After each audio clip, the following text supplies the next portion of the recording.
మా లక్కీతో చాలా ఫన్నీగా ఉంది ఆ రోజు, భలే నవ్వుకున్నాము. మీరు కూడా చూసి ఎంజాయ్ చేయండి. లక్కీ అది సోనర్ తీసుకురాపో. సోనా అదే అది బస్ చల్లగుందా? అమ్మా అమ్మా కాలుతాందిరా. అయ్యో అట్లే చేస్తున్నాడు చూడు దొంగన కొడుకు. అది తీసుకురాపో. సోనారు సోనారు సోనారు అడుగులే సోనారు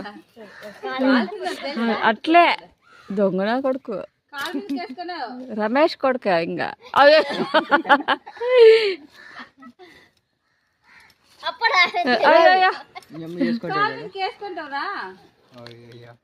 లక్కీ సోనార్ తీసుకురా. సోనార్ సోనార్ కాలనే వాడి టెస్ట్ చేస్తున్నాడు.